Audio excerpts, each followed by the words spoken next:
Welcome to the Podkey Summary of Scouting America. Scouting America just passed another milestone in a very long, very complicated American story. It's an organization built on camping, service, and youth leadership, but also shaped by culture war fights, steep membership losses, and the enormous damage of its abuse crisis. So if you've mostly thought of it as knots, merit badges, and maybe a Pinewood Derby, there's a lot more going on in the picture now.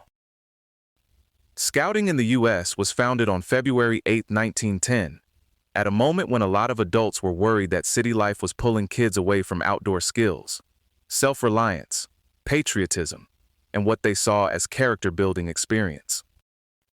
Its origin story mixes a famous moment, W.D. Boyce getting help in London from the so-called Unknown Scout, with earlier American youth programs built by Ernest Thompson, Seton, and Daniel Carter Beard. That blend gave the movement a very specific identity from the start: part outdoor education, part civic training, part moral formation. And for a long time, it got huge.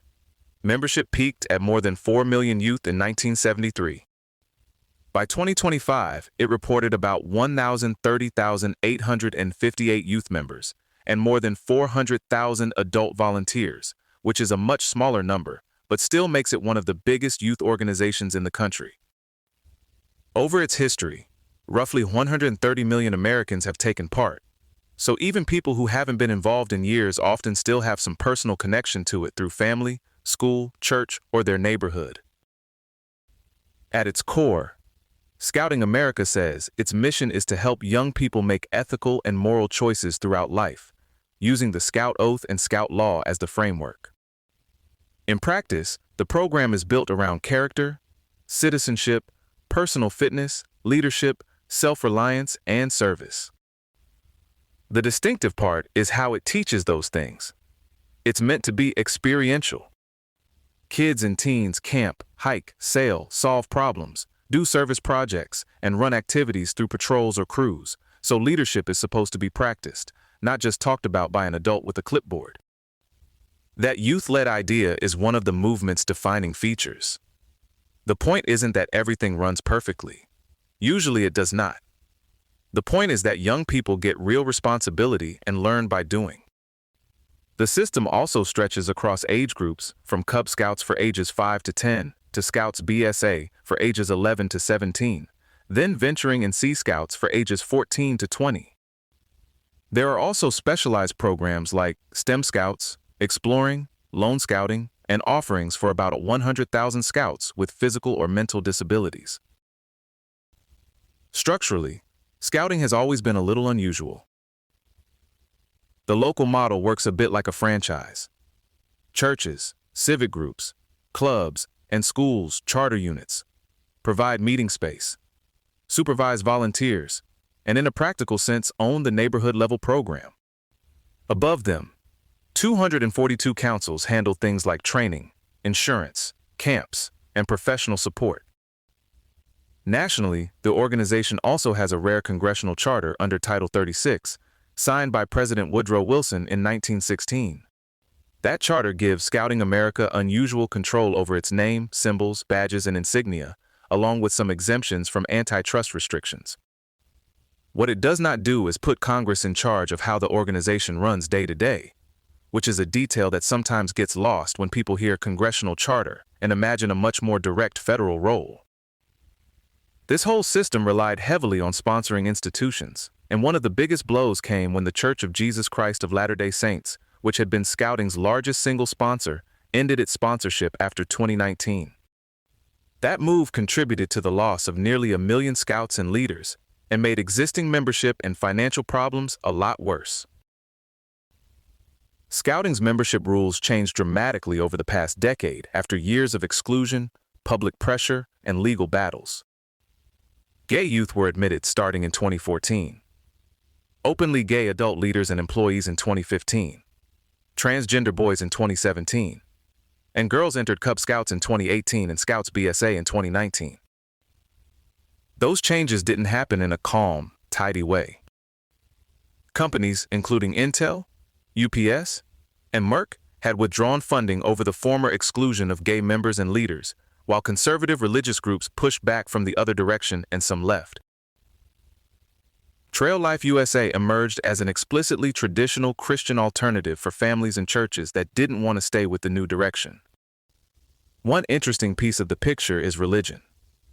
Scouting still maintains a religious requirement and says recognition of God is fundamental, but it has applied that unevenly. It has long supported Buddhist troops and also allows humanism and earth-centered spirituality in Unitarian Universalist chartered units, which tells you this has never been a simple, cleanly enforced boundary. The darkest and most consequential chapter here is the sexual abuse crisis.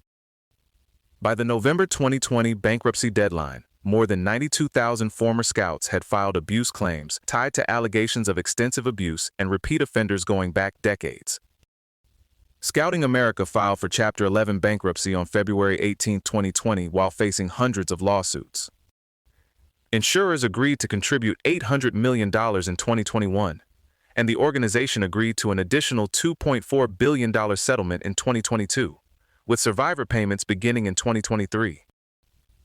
The organization says it has responded with youth protection measures, including mandatory training, criminal background checks, and too-deep leadership, which means an adult can't be alone with a youth member.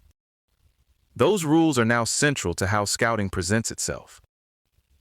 But critics argued that the bankruptcy protected organizational assets while shifting responsibility away from the institution's failures. So even where reforms exist, the mistrust is not abstract, and it has not simply faded. Even after all that decline and conflict, Scouting still has a very real cultural footprint. The 2025 shift from Boy Scouts of America to Scouting America changed the public identity without changing the legal name, the Scout Oath, the Scout Law, the uniforms, or the flagship program name, Scouts BSA.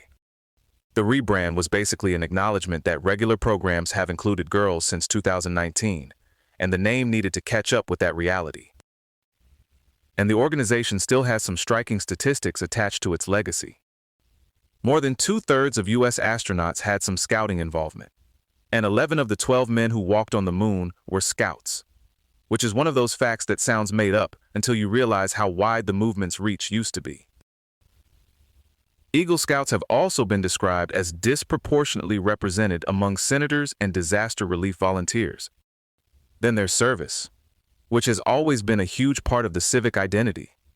Beyond camping, there's the annual Scouting for Food drive, wartime savings stamp campaigns in earlier eras, safer Halloween efforts, and local projects around hunger, homelessness, housing, and health. That helps explain why Scouting has lasted this long. It hasn't just sold outdoor adventure.